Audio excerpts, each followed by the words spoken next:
सभी पत्रकार बंधुओं को नमस्कार।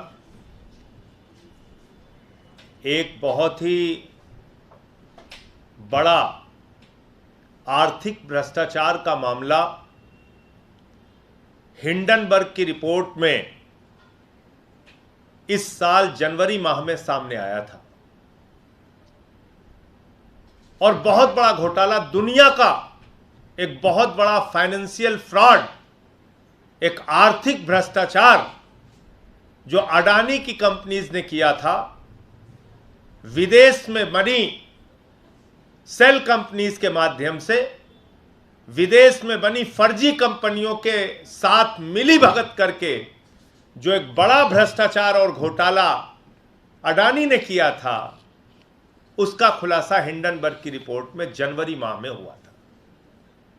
और आपको याद होगा, उसके बाद पार्लियामेंट में हम लोगों ने आवाज उठाई कि अडानी की जांच कराई जाए, उसकी कंपनियों की जांच कराई जाए। जिस तरीके से बाहर से लाखों करोड़ रुपए अडानी की कंपनी में लगाया गया है और मैनिपुलेट करके फर्जी तरीके से भारत में अडानी की कंपनियों के शेयर के दाम बढ़ाए गए, यानी कि शेयर का वास्तविक मूल्य उतना नहीं था, बावजूद इसके बाहर से पैसा लगा लगा कर उसके शेयर के दाम फर्जी तरीके से हिंदुस्तान में बढ़ाए गए। और वो जो दाम बढ़ाए गए, बढ़े हुए दामों पे जो शेयर यहां के लोगों ने खरीदा, यहां के इन्वेस्टर्स ने खरीदा, यहां के निवेशकों ने खरीदा, जब वो घोटाला खुला, वो शेयर धड़ाम हुआ, नीचे गिरा, तो उन सारे निवेशकों का पैसा डूब गया। यह पूरा मामला था, यह पूरा भ्रष्टाचार था। उसके बाद आपको मालूम है, सुप्रीम कोर्ट ने एक्सपर्ट की एक कमेटी का गठन किया। एक्सपर्ट्स की कमेटी को रिपोर्ट देने के लिए कहा। सेबी इस जांच में इन्वॉल्व हुई और उसके माध्यम से पूरा भ्रष्टाचार सामने लाने के लिए सुप्रीम कोर्ट ने कहा, माननीय सर्वोच्च न्यायालय ने कहा।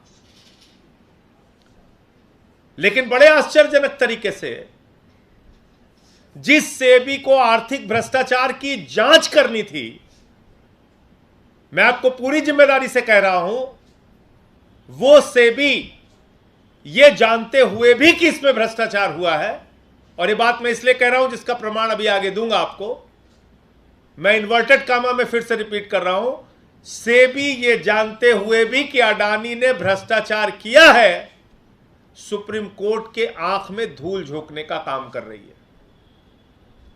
सुप्रीम कोर्ट में सेबी ने जाके कहा कि जो एक्सपर्ट कमेटी है वो दीवार पे ठोकर मार रही है, और अगर हम इसकी जांच करते हैं तो ये जर्नी विदाउट डेस्टिनेशन होगी, कि ऐसी यात्रा जिसका कोई लक्ष्य की कोई दूरी तय नहीं है, जर्नी विदाउट डेस्टिनेशन। यह बात सेबी कहती है सुप्रीम कोर्ट में। सुप्रीम कोर्ट की आंख में धूल किसने और किसके कहने पर सेबी ने झोंका, क्यों गुमराह किया सर्वोच्च न्यायालय को, यह बहुत बड़ा मामला है। माननीय सर्वोच्च न्यायालय को इस बात को संज्ञान में लेना चाहिए। और इस बात का खुलासा किसने किया? कुछ खोजी पत्रकारिता से जुड़े हुए लोगों ने, जिनका नाम है organised crime and corruption reporting project, OCCRP। यह रिपोर्टर्स का एक ग्रुप है, खोजी पत्रकारों का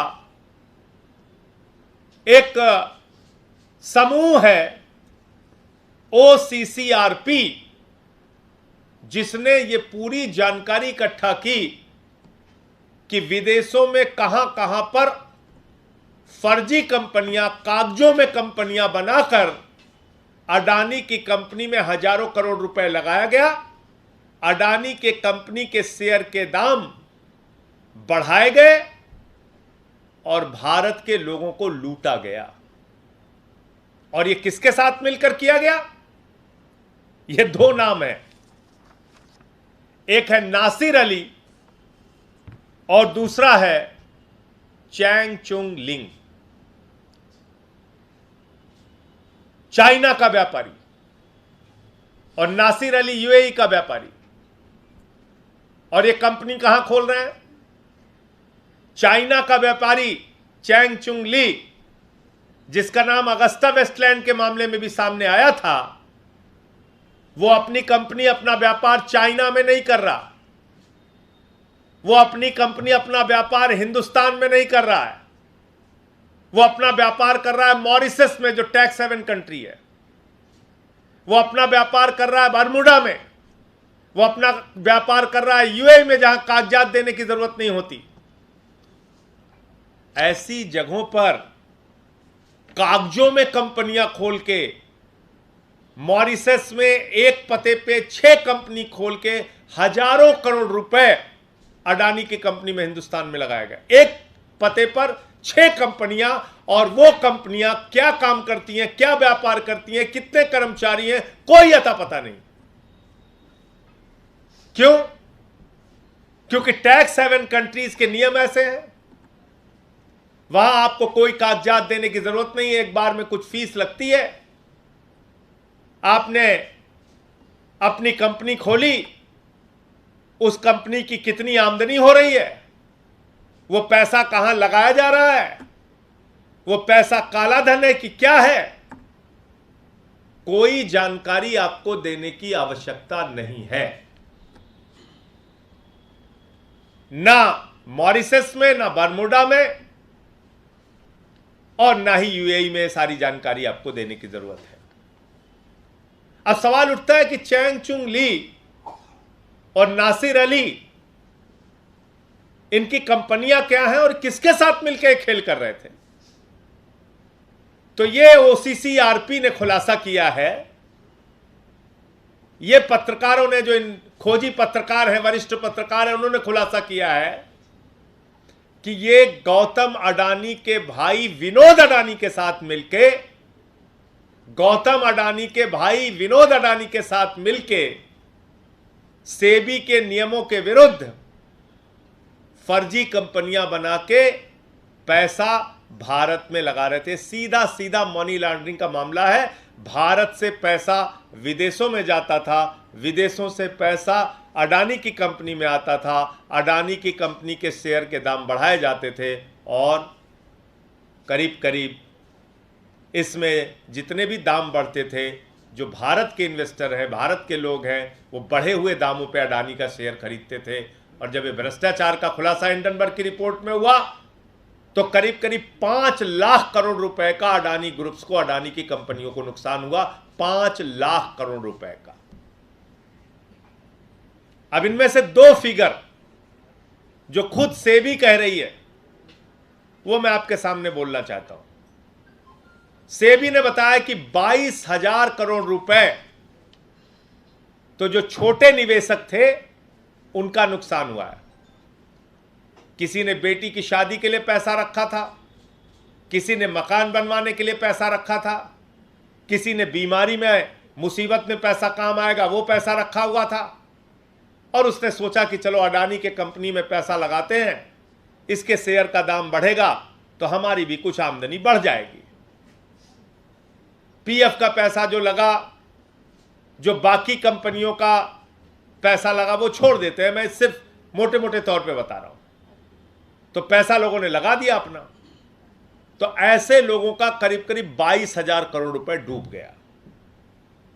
एलआईसी ने भी अडानी के शेयर खरीदे थे, ये सोचकर कि अडानी की कंपनी के शेयर के दाम बढ़ रहे हैं, अडानी की कंपनियों को फायदा हो रहा है।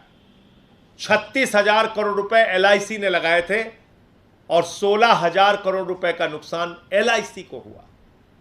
एलआईसी में किसका पैसा लगता है?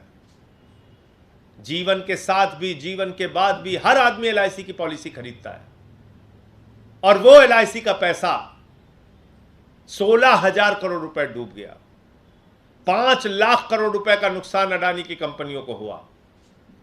और कौन कौन से लोग इसमें शामिल थे, क्या वो खेल करते थे? एक कंपनी है इमर्जिंग इंडिया फोकस फंड, ये नासिर अली और चैंग-चुंग ली की कंपनी है। और दूसरी कंपनी है ईएम रिसर्जेंट फंड, ये भी चैंग-चुंग ली और नासिर अली की कंपनी है। और इन कंपनियों को कौन एडवाइस करता था, कौन कहता था कि आप यहां पे कंपनी लगाइए? उस कंपनी का नाम है Excel to provide advisory services to EIFF and EMRF। Excel जो है ये विनोद अडानी की कंपनी है। अब ये विनोद अडानी एडवाइजरी कंपनी है किसके लिए? नासिर अली के लिए और चैंग-चुंग ली के लिए। विनोद अडानी कौन है? गौतम अडानी का भाई। वो किसको एडवाइस कर रहा है? वो एडवाइस कर रहा है मॉरिशस में चैंग-चुंग ली और नासिर अली की कंपनी को कि आप किस कंपनी में पैसा लगाओ। वो बरमुडा में एडवाइस कर रहा है, वो दूसरे यूएई में एडवाइस कर रहा है कि आप यहां पे पैसा लगाओ। तो विनोद अडानी भारत से अपने भाई से पैसा मंगाता है, हजारों करोड़ रुपए। ये मनी लॉन्ड्रिंग का मामला, सीधे समझिए इसको। भारत से अपने भाई गौतम अडानी से पैसा मंगाता है और वो पैसा इन कंपनियों को देता है जो मॉरिशस और बरमुडा में फर्जी कंपनियां बनी हैं, और इनसे कहता है, इनको एडवाइस करता है, इनकी एडवाइजरी कंपनी है वो, कि साहब ये पैसा आप हमारे भाई गौतम अडानी की कंपनी में हिंदुस्तान में लगा दो। ये सीधा मोटा मोटा खेल समझिए भ्रष्टाचार का। भारत से हजारों करोड़ रुपए विनोद अडानी के पास गया, विनोद अडानी ने वो पैसा इन कंपनियों को दिया। फर्जी कंपनियां, कागजों पे बनी कंपनियां, मॉरिशस में बनी कंपनियां, बरमुडा में बनी कंपनियां, टैक्स हेवन कंट्रीज में बनी कंपनियां, उनको पैसा देता है और उनसे कहता है भारत में हमारे भाई गौतम अडानी की कंपनियों के शेयर खरीदो।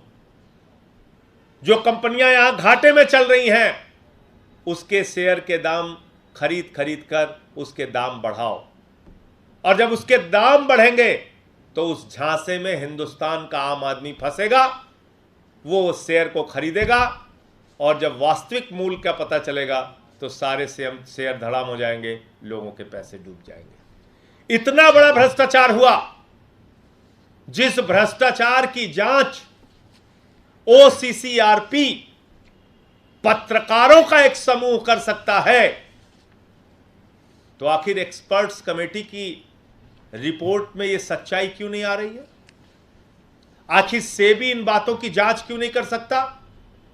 क्योंकि मामला नरेंद्र मोदी जी के करीबी दोस्त गौतम अडानी से जुड़ा हुआ मामला है। मैं माननीय सर्वोच्च न्यायालय से कहना चाहता हूं कि इस बात का, इस रिपोर्ट का आप संज्ञान कृपया करके ले, क्योंकि आपकी आंख में धूल झोंकने का काम सेबी कर रहा है, एक्सपर्ट्स की कमेटी कर रही है, और आपको सही जानकारी नहीं दी जा रही है। जो जानकारी इन पत्रकारों के समूह ने सामने की है उसका संज्ञान लेके अडानी के खिलाफ सख्त से सख्त कार्रवाई करनी चाहिए। ये ईडी से भी जुड़ा हुआ मामला है। ये तमाम जो फाइनेंशियल करप्शन की जांच करती हैं उन सारी एजेंसियों की जांच की जिम्मेदारी थी, जिन्होंने नहीं किया। सेबी को इसकी जांच करनी थी, और सेबी ने खुद, अब वो अंतिम बात कह के मैं अपनी बात खत्म करूंगा, सेबी ने 2014 के पहले एक रिपोर्ट दाखिल की थी। किसके बारे में? अडानी की कंपनियों के बारे में। और वो क्या रिपोर्ट थी कि मॉरिशस से अडानी के पावर प्रोजेक्ट में कुछ इक्विपमेंट्स आए, कुछ उपकरण आए, और मजेदार बात क्या है, वो उपकरण कहां से खरीदे गए? चीन से खरीदे गए। चीन से जो उपकरण खरीदा गया वो सीधे हिंदुस्तान आएगा, या मॉरिशस से घूम के आएगा? मैं फिर रिपीट कर रहा हूं, अडानी की महाराष्ट्र में बिजली की कंपनियां हैं, जिन कंपनियों के लिए 2014 के पहले चीन से कुछ उपकरण खरीदे गए, लेकिन उन उपकरणों का दाम महंगा दिखाना था, इसलिए चीन से वो उपकरण मॉरिशस जाते हैं और मॉरिशस से हिंदुस्तान आते हैं। ये सब ऑन पेपर हो रहा है इन्हीं फर्जी कंपनियों के जरिए, इन्हीं फर्जी कंपनियों के जरिए। और ये मैं नहीं कह रहा हूं, ये डीआरआई की रिपोर्ट है, डीआरआई की report, directorate of revenue intelligence की रिपोर्ट है 2014 के पहले, और ये सारी रिपोर्ट और जानकारी सेबी को दिया था डीआरआई ने। तो सेबी को तो पता है, फिर सेबी सुप्रीम कोर्ट पे झूठ क्यों बोल रहा है? सेबी को तो मालूम है कि चीन से जो उपकरण आए थे फर्जी, उनकी बिलिंग मॉरिशस में तैयार की गई, उपकरणों के दाम बढ़ाए गए, और जब उपकरणों के दाम बढ़ाए गए तो निश्चित रूप से बिजली महंगी होगी। तो अल्टीमेटली जो लूट होती है, भ्रष्टाचार होता है, वो जनता के साथ होता है। तो मोटे मोटे तौर पे 3-4 बातें हैं। नंबर 1, गौतम अडानी के भाई विनोद अडानी ने चैंग चुंग लिंग और नासिर अली के साथ मिलकर यह सारा आर्थिक भ्रष्टाचार अडानी के लिए किया। इस बात का स्पष्ट खुलासा कागजों और प्रमाणों के साथ पत्रकारों के समूह की रिपोर्ट में सामने आया है। माननीय सर्वोच्च न्यायालय इस बात का संज्ञान ले। यह पैसा गौतम अडानी की कंपनी के माध्यम से विनोद अडानी के पास हजारों करोड़ रुपए, जो गौतम अडानी का भाई है उसके पास जाता है, वो इन फर्जी कंपनियों के माध्यम से, जो चैंग चुंग लिंग और नासिर अली की है, इन कंपनियों के माध्यम से भारत में अडानी की कंपनियों के शेयर के दाम मनगढ़ंत तरीके से बढ़ाता है और भारत की जनता को लूटता है। और इन सारे विषयों की जानकारी सेबी को 2014 के पहले से है, लेकिन पिछले 9 वर्षों में कोई कार्रवाई नहीं की गई, और हिंडनबर्ग की रिपोर्ट आने के बावजूद सुप्रीम कोर्ट की आंख में धूल झोंका जा रहा है। मैं इस पर ईडी को भी पत्र लिखूंगा, सेबी को भी पत्र लिखूंगा, और दोनों भ्रष्टाचार, जो गुजरात में भ्रष्टाचार हुआ है, अडानी की कंपनियों ने किया है, और जो ये हिंडनबर्ग की रिपोर्ट में जो भ्रष्टाचार सामने आया है, फर्जी कंपनियां बना के उनकी कंपनियों में जो पैसा लगाया गया है, जो भारत के लोगों को लूटा गया है, वो सारा मामला ईडी को लिख कर दूंगा, और इस पर आगे की कार्रवाई क्या हो सकती है उस पर हम लोग काम करेंगे। लेकिन ये एक बहुत बड़े भ्रष्टाचार का मामला है, और इसमें कुछ और बातें हमारी जो स्पोक्स पर्सन है रीना जी, वो आपको शेयर करेंगे।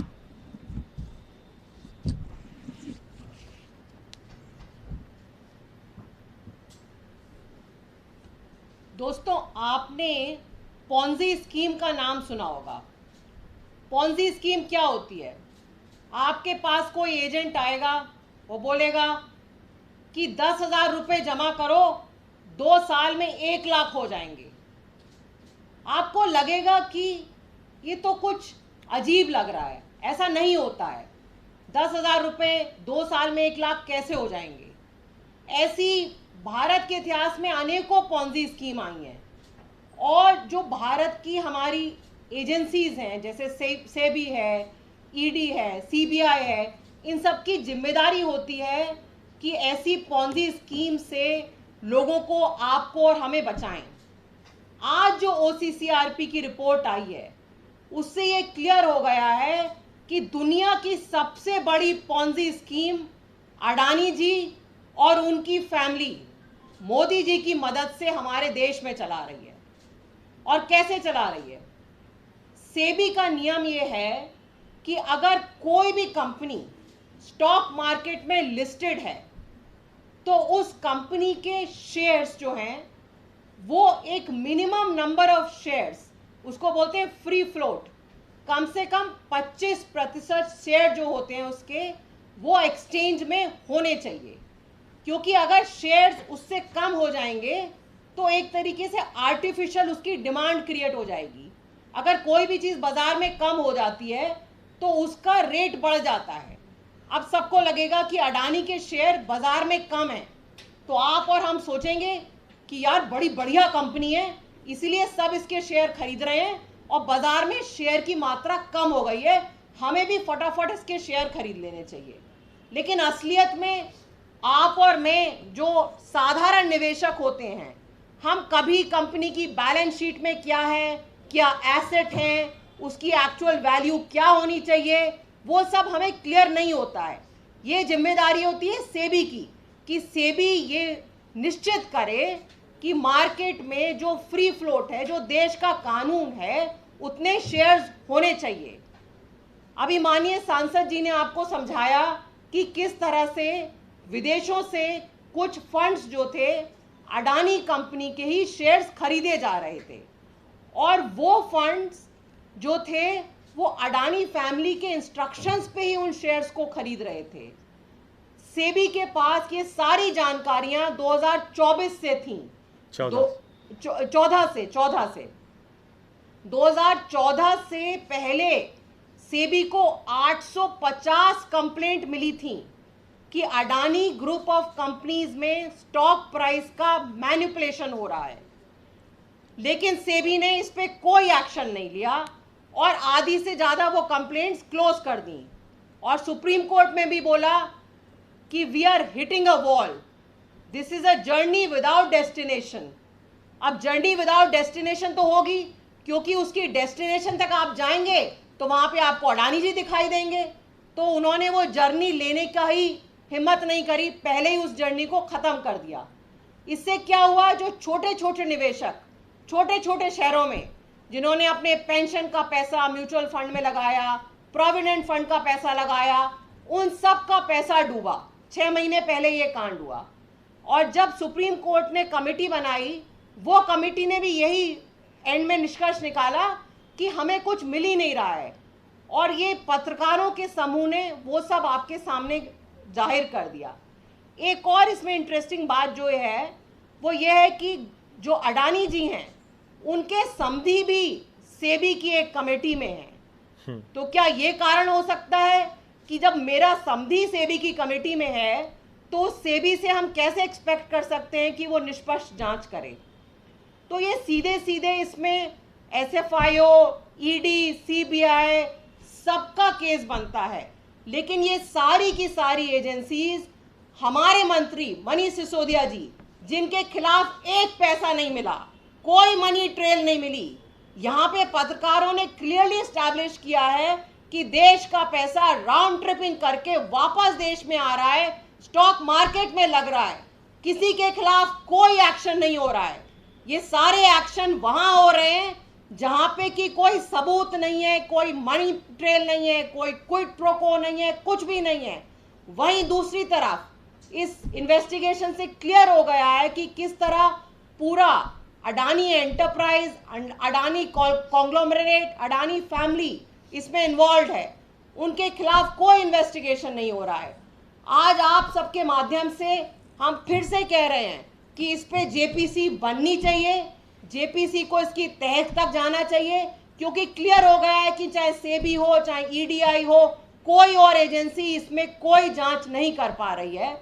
और उसका अंत में क्या होता है, छोटे निवेशक ही इसके शिकार बनते हैं, क्योंकि छोटे निवेशक को पूरी जानकारी नहीं होती है कि कैसे आर्टिफिशियली शेयर का प्राइस आज 2 रुपये है, कल 100 रुपये हो रहा है, फिर 50 रुपये हो रहा है, किसी को कोई जानकारी नहीं होती है। सबको लगता है बढ़िया कंपनी है, इसमें पैसे लगाना चाहिए, और अब कैसे कितने करोड़ों लोगों का पैसा इसमें डूब चुका है।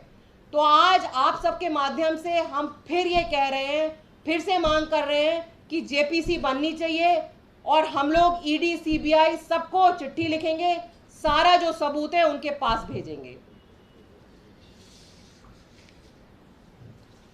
तो मेरे ख्याल से इसमें बहुत ज़्यादा दिमाग लगाने की ज़रूरत नहीं है, चीज़ें बिल्कुल साफ तौर पे लोगों को समझ में आ रही हैं। और पत्रकारों के एक समूह ने जब ये सब कुछ पकड़ लिया तो सेबी और एक्सपर्ट कमेटी की रिपोर्ट क्यों गुमराह कर रही है सुप्रीम कोर्ट को, ये भी समझा जा सकता है, क्योंकि मामला मोदी जी के करीबी दोस्त का है, अडानी का है। आप बताइए ना, एक कंपनी, एक पते पे मॉरिशस में 6 कंपनियां बन रही हैं। उन 6 कंपनियों में एम्प्लॉई कितने हैं, कितने कर्मचारी हैं, पता नहीं। उन 6 कंपनियों की आमदनी का जरिया क्या है, पता नहीं, क्योंकि टैक्स हेवन कंट्रीज में कोई आपको ITR दाखिल करना होता नहीं है, कोई जानकारी आपको देनी होती नहीं है, और हजारों करोड़ रुपए उन्हीं कंपनियों के माध्यम से अडानी की कंपनी में लग जा रहा है। तो सीधा सीधा ये काला धन है, मनी लॉन्ड्रिंग का मामला है। क्यों कार्रवाई नहीं हो रही है? बाकी तो पूरे देश में घूम घूम के ED CBI कार्रवाई कर रही है, इस मामले में खामोश क्यों है? ये एक सवाल है लोगों के मन में। आपका कोई प्रश्न हो तो आप पूछ सकते हैं। जो सेबी में अडानी के संधि, इनका नाम मिल सकता है क्या? इनका नाम है सिरिल श्रॉफ। ये पहले भी हम लोगों ने बताया था, सिरिल श्रॉफ उनके समधी हैं, और सेबी उनके खिलाफ कैसे रिपोर्ट देगी जब सारे रिश्तेदार बैठे हुए हैं एक दूसरे जगह। एक और प्रश्न है कि ये 2014 से पहले अगर घोटाला हुआ था तो किस पीरियड में हुआ था, और 2014 के बाद भी चालू रहा है क्या? देखिए, 2013 से लेकर 2018 तक इन कंपनियों ने, जिन 2 कंपनियों का नाम मैंने बताया, चैंग चुंग की और नासिर अली की कंपनियां, इन 2 कंपनियों ने 2013 से लेकर 2018 तक अडानी के शेयर्स खरीदे हैं, बढ़े दामों पे, उसको बढ़ाने के लिए, उसके रेट्स को बढ़ाने के लिए। और इनकी एडवाइजरी कंपनी कौन है? विनोद अडानी की कंपनी एक्सेल। उनका ही भाई एडवाइस कर रहा है बरमुडा और मॉरिशस की कंपनियों को कि आप हमारे भाई गौतम अडानी की कंपनी में पैसा लगाइए। और वो कंपनियां कौन सी हैं? जिनका ना कर्मचारी का पता, ना फर्जी कंपनियां, पूरी तरीके से फर्जी कंपनियां। तो ये एक खुली आंखों से देख सकते हैं, समझ सकते हैं कि किस तरह से भ्रष्टाचार इसमें हुआ है। एक इससे इतर सवाल है, G20 को लेकर दिल्ली को सजाया सवारा जा रहा है, एक जगह शिवलिंग जैसा फव्वारा लगाया गया, उसको लेकर विवाद हो रहा है। ये कहा जा रहा है PWD की है, उधर कहा जा रहा है NHA। क्या सच्चाई है, आप लोगों के पास क्या जानकारी है इसको लेकर? देखिए, इस पे मुझसे आप कोई जानकारी मत मांगिए, भाजपाइयों से कहिए वो खड़े होकर माफ़ी मांगे, अपने चुल्लू भर पानी में नाक रगड़ के देश से माफ़ी मांगे। ये भारतीय जनता पार्टी का ट्वीट है, मैंने ट्वीट भी किया है। ये बीजेपी वालों का ट्वीट है। इसमें उन्हीं शिवलिंगों की तस्वीर लगी हुई है जिनको फव्वारे बना के अपमान किया गया शिवलिंगों का। उन्हीं शिवलिंगों की तस्वीर इसमें बनी हुई है। और बीजेपी क्या कह रही है? बीजेपी का ऑफिशियल ट्विटर हैंडल ये कह रहा है कि प्रधानमंत्री नरेंद्र मोदी जी के नेतृत्व में हम लोग शिवलिंगों का अपमान कर रहे हैं। आओ देखो, खुशी मनाओ, डंका पीटो। ये मैं तो नहीं कह रहा हूं, ये तो भाजपा ही कह रहे हैं। अब आ जाइए दूसरी तस्वीर पे। एक तस्वीर और है, यह है दिल्ली के LG महोदय। ये गए हैं, उन्हीं शिवलिंगों के पास खड़े हैं जिनको फव्वारे के तौर पे इस्तेमाल करके शिवलिंगों का अपमान किया गया।